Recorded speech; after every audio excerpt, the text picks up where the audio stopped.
Ngayong balik trabaho at balik eskwela na matapos ang holiday season, kumustahin natin ang lagay ng trapiko sa EDSA. Live mula sa Pasay, may unang balita, si Bea Pinlac. Bea, kumusta ang daloy ng trapiko? Maris, tama ka, no? First day back to work o back to school na maraming kapuso natin ngayong unang Monday ng 2026. Kaya kung dadaan po kayo ng EDSA ngayong umaga, pasili pa lang ito nasa likod ko kung gaano kalala ang traffic na sasalubong sa inyo. Inikot natin magdamag mula EDSA Orense papuntang Rojas Boulevard at pabalik. Di gaya naman nakaraang araw sa kasagsagan nitong mga naunang linggo ng EDSA Rehabilitation, wala nang saradong lanes, wala nang gaanong build-up ng mga sasakyan kaninang madaling araw at bukas na rin ang EDSA Busway. Simula December 24, 2025, bisperas ng Pasko, magdamagan ang naging pagkukumpuni sa EDSA. Isinara ang ilang lanes kabilang ng EDSA bus lane at nagdulot ito ng traffic noong holiday season. Simula ngayong araw naman, 10 p.m. hanggang 4 a.m. na lang ang schedule ng EDSA Rehab. Pero nangangamba pa rin ang ilang motorista at commuter na baka kahit limitado na ang oras ng rehab, sakit sa ulong traffic pa rin ang ending. Maris, ngayon bukas na itong EDSA bus lane dito nga sa may Taft Avenue. Pero kahit bukas na ang EDSA bus lane at bukas na rin yung mga nakasaradong lane itong mga nakarang araw dahil sa EDSA Rehab, makikita nyo traffic pa rin ang sasalubong sa mga kapuso natin na back to work o back to school ngayong unang Monday ng 2026. Yan muna ang latest mula rito sa EDSA. Bea Pinlac para sa GMA Integrated News. Paalala po sa mga motorista, may mga isasarang kalsada sa Maynila simula alas 9 ng gabi ng Huwebes, January 8, para sa pista ng Puong Jesus Nazareno kinabukasan. Ayon sa Manila Police District, kabilang dyan ang northbound at southbound lanes ng Bonifacio Drive, isang lane ng Katigbak Drive at South Drive, Independence Road, pati eastbound at westbound lanes ng P. Burgos Street at Finance Road. Isasara rin ang Maria Orosa Street, Taft Avenue, Romualdez Street, Ayala Boulevard, C. Palanca Street, P. Casal Street, Legarda Street, Quezon Boulevard, MacArthur Bridge, Jones Bridge, pati westbound lane ng Lerma Street.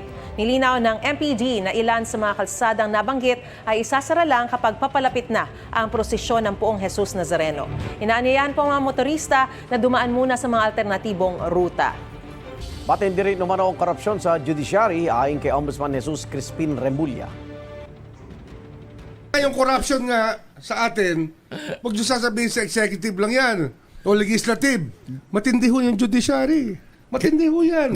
Panoorin nyo po lahat ng judges. Panoorin nyo Kailangan may paliwanag din yun. justices. Panoorin Kasi natin.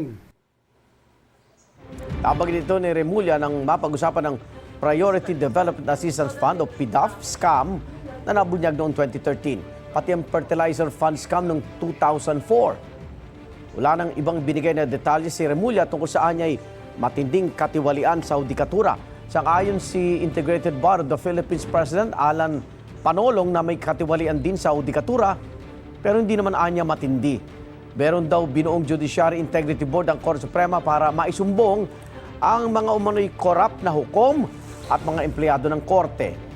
Wala pang pahayag ang Korte Suprema tungkol sa sinabi ni Remulla.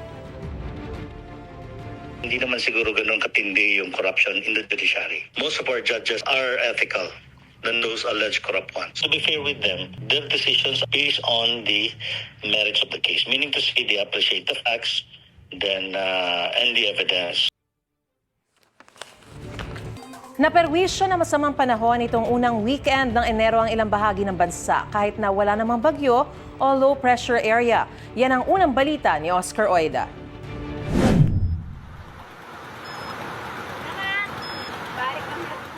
Buwis-buhay na tinawid ng mga residente ang rumargas ng tubig sa spillway ng Barangay Bago sa Tayasan, Negros Oriental. Umapaw ang Ginabangan River dahil sa mga pag-ulan.